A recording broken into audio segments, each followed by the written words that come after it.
다니엘 5장. 벨사살 왕이 신하들 1000명을 위해 큰 잔치를 열고 그 1000명 앞에서 술을 마셨습니다. 벨사살이 술을 마시다가 자기 아버지 느부갓네살이 예루살렘 성전에서 빼앗아온 금그릇과 은그릇을 가져오라고 명령했습니다. 왕과 귀족들과 왕비들과 후궁들과 함께 그것으로 술을 마시기 위해서였습니다. 예루살렘 하나님의 성전에서 빼앗아온 금그릇을 가져오자 왕과 귀족들과 왕비들과 후궁들은 그것으로 술을 마셨습니다. 그들은 술을 마시면서 금, 은, 쇠, 청동, 나무, 돌로 만든 신들을 찬양했습니다. 그때 사람의 손가락이 나타나서 왕궁 촛대 맞은편 석고로 된 흰 벽에 글을 쓰기 시작했습니다. 왕은 그 손가락이 글 쓰는 것을 똑똑히 보았습니다. 그러자 왕은 즐거워하던 얼굴색이 창백해지고 마음이 두렵고 고통스러웠으며 다리에 힘이 빠져 후들거리고 무릎이 부딪히도록 벌벌 떨었습니다. 왕은 큰 소리로 마법사와 주술사와 바벨론 점성술사와 점쟁이들을 불렀습니다. 왕은 바벨론의 지휘자들에게 말했습니다. 누구든지 이 글을 읽고 그 뜻을 내게 말해주는 사람에게 자주색 옷을 입히고 목에 금 목걸이를 달게 할 것이다. 또한 이 나라에서 세 번째 높은 사람이 되게 할 것이다. 그래서 왕궁의 지휘자들이 모두 들어왔습니다. 그러나 그들은 그 글을 읽지 못했고 왕에게 그 뜻을 알려주지도 못했습니다. 그러자 벨사살 왕은 마음이 더욱 두렵고 답답해 얼굴색이 점점 더 창백해졌습니다. 귀족들도 모두 놀랐습니다. 왕과 귀족들의 말을 듣고 왕의 어머니가 잔치가 벌어진 곳에 들어와 말했습니다. 왕이여, 만수무강하소서. 두려워하지 마십시오. 걱정할 것 없습니다. 왕의 나라에 거룩한 신들의 영을 가진 사람이 있습니다. 왕의 아버지가 왕이던 시절에 그는 신들의 지혜와 같은 똑똑함과 통찰력과 지혜가 있다고 알려진 사람입니다. 왕의 아버지이신 느부갓네살 왕은 그 사람을 마법사, 주술사, 바벨론 점성술사, 점쟁이들 가운데 으뜸되는 자리에 세우셨습니다. 부왕께서는 그 사람 다니엘을 벨드사살이라고 부르셨습니다. 그는 뛰어난 영과 지식과 분별력을 가져서 꿈을 풀고 숨겨진 비밀을 밝히고 어려운 문제를 해결하는 능력이 있었습니다. 이제 다니엘을 부르십시오. 그가 그 글의 뜻을 알려줄 것입니다. 그래서 다니엘이 왕 앞에 불려갔습니다. 그러자 왕이 다니엘에게 말했습니다. 네가 내 부왕께서 유다에서 포로로 잡아온 유다 사람 다니엘이냐? 내게는 신들의 영이 있고 똑똑함과 통찰력과 뛰어난 지혜가 있다고 하더구나. 내가 지혜자들과 주술사들을 불러서 이 글을 읽고 그 뜻을 말하라고 했지만 그들이 그 뜻을 해석하지 못했다. 나는 내가 뜻을 알아내고 어려운 문제를 푸는데 능력이 있다고 들었다. 만약 내가 이 글을 읽고 그 뜻을 내게 알려주면 너는 자주색 옷을 입고 목에 금목걸이를 두를 것이며 또한 이 나라에서 세 번째 높은 벼슬자리에 오를 것이다. 그러자 다니엘이 왕께 말했습니다. 선물은 거두시고 상은 다른 사람에게나 주십시오. 어쨌든지 왕에게 나타난 이 글을 읽고 왕께 그 뜻을 알려드리겠습니다. 왕이여, 높고 높으신 하나님께서 왕의 아버지 느부갓네살에게 나라를 주시고 큰 권력과 영광과 위엄을 주셨습니다. 느부갓네살 왕이 가진 큰 권력으로 인해 모든 민족과 나라와 각기 다른 언어를 말하는 사람들이 그 앞에서 떨고 두려워했습니다. 그 왕은 죽이고 싶은 사람은 죽이고 살리고 싶은 사람은 살리며 명예를 높이고 싶은 사람은 높이고 낮추고 싶은 사람은 낮추었습니다. 그러나 그 마음이 높아지고 고집을 부리며 자기 생각대로만 행동해 그는 왕위에서 쫓겨나 그 영광을 빼앗겼습니다. 그 왕은 사람들에게 쫓겨나서 그 마음이 들짐승같이 됐고 들나귀와 함께 살면서 소처럼 풀을 먹었으며 그의 몸은 하늘 이슬에 젖었습니다. 그러고 나서야 그는 높고 높으신 하나님께서 사람의 나라를 다스리시고 누구든지 그분이 원하시는 사람을 그 자리에 세우신다는 것을 알게 됐습니다. 벨사살이여, 왕은 그의 아들로서 이 모든 것을 알면서도 마음을 낮추지 않았습니다. 오히려 왕은 하늘의 주인을 거역하고 자신을 높였습니다. 예루살렘 성전에서 가져온 그릇들을 왕 앞에 가져오게 해 왕과 귀족들과 왕비들과 후궁들이 다 그것으로 술을 마셨습니다.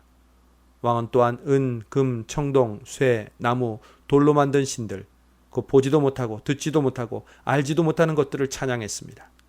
그러나 정말 왕의 생명을 손에 쥐고 왕의 모든 갈 길을 이끄시는 하나님께는 영광을 돌리지 않았습니다. 그러므로 하나님께서 이 손가락을 보내서 이 글을 쓰셨습니다.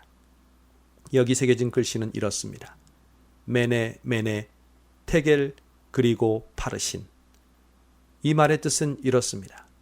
메네는 하나님께서 왕의 나라의 시간을 재어보니 이미 끝이 났다는 뜻이고, 테겔은 왕을 저울에 달아보니 무게가 모자란다는 뜻이고, 페레스는 왕의 나라가 나뉘어 메대와 페르시아 사람에게 넘어간다는 뜻입니다. 듣고 나서 벨사살은 다니엘에게 자주색 옷을 입히고 목에 금목걸이를 걸어주고 다니엘이 그 나라에서 세 번째 높은 벼슬자리에 올랐다고 선포했습니다. 바로 그날 밤 바벨론 왕 벨사살은 죽임을 당했습니다. 그리고 메대 사람 다리오가 그 나라를 차지하고 왕이 됐습니다. 다리오의 나이는 62세였습니다.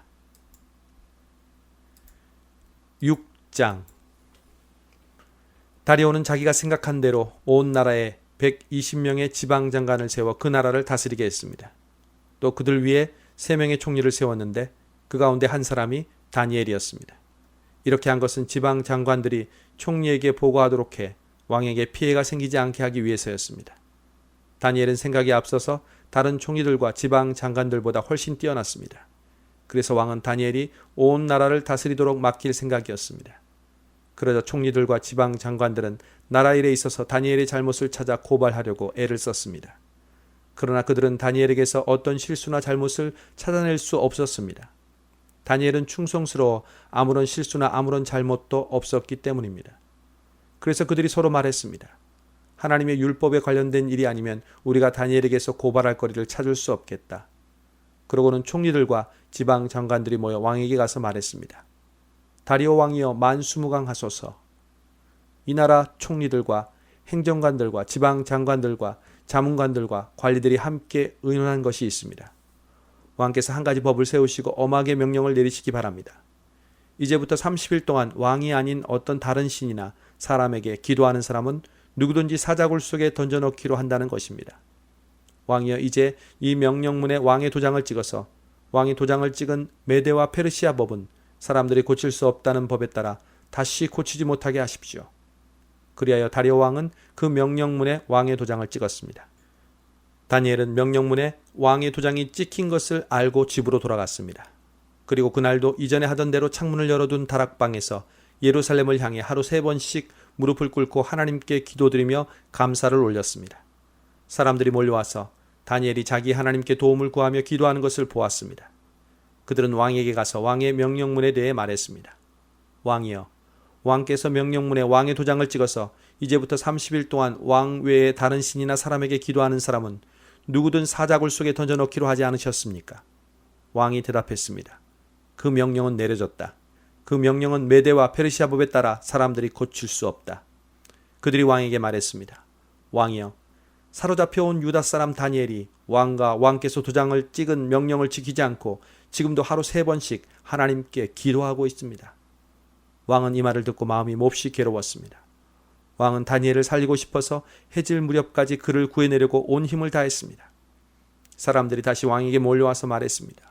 왕이여, 메대와 페르시아 법에 따르면 왕께서 한 번 내린 명령이나 법은 고칠 수 없다는 것을 기억하시기 바랍니다. 그래서 왕은 다니엘을 끌어다가 사자굴 속에 던져 넣으라고 명령했습니다. 그러나 왕은 다니엘에게 말했습니다. 내가 항상 섬기고 있는 내 하나님께서 너를 구원하실 것이다. 그러고 나서 돌을 굴려다가 사자굴 입구를 막고 왕과 귀족들의 도장을 찍었습니다. 아무도 다니엘에게 내린 처벌을 바꾸지 못하게 하려는 것이었습니다. 왕은 왕궁으로 돌아가 아무것도 먹지 않고 즐거운 악기 소리도 그치게 하고 밤새도록 뜬 눈으로 지새웠습니다. 날이 새자마자 왕은 서둘러 사자굴로 달려갔습니다. 왕은 사자굴에 가까이 가서 슬피 울부짖으며 다니엘을 부르며 물었습니다. 살아계신 하나님의 종 다니엘아, 내가 항상 섬기는 내 하나님께서 너를 사자들로부터 구해주셨느냐? 다니엘이 왕에게 말했습니다. 왕이여, 만수무강하소서. 내 하나님께서 천사를 보내 사자들의 입을 막으셔서 사자가 나를 해치지 못했습니다. 제가 하나님 앞에 죄가 없다는 것이 분명하기 때문입니다. 왕이여, 또 제가 왕께도 죄를 짓지 않았습니다. 왕은 매우 기뻐하며 다니엘을 사자굴에서 건져 올리라고 명령했습니다. 다니엘을 사자굴 속에서 꺼내 살펴보니 몸에 상처 하나 입지 않았습니다. 이것은 그가 자기 하나님을 믿었기 때문이었습니다. 왕은 다니엘을 고소했던 사람들을 끌어오라고 명령했습니다. 그들은 아내와 자식들과 함께 사자굴 속에 던져졌습니다.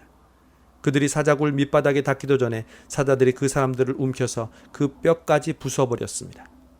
다리오 왕은 온 땅 모든 백성들과 민족들과 각기 다른 언어를 쓰는 사람들에게 담화문을 내렸습니다. 너희가 태평 성대하기를 바란다. 내가 이제 명령을 내린다.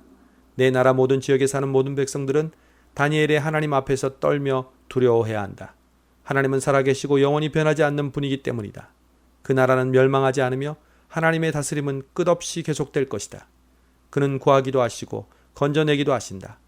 하늘에서든지 땅에서든지 표적과 기적을 일으키시며 사자의 입에서 다니엘을 구해주셨다. 이렇게 해서 다니엘은 다리오 왕이 다스리던 때와 페르시아 사람 고레스가 다스리는 동안 편안하게 살았습니다.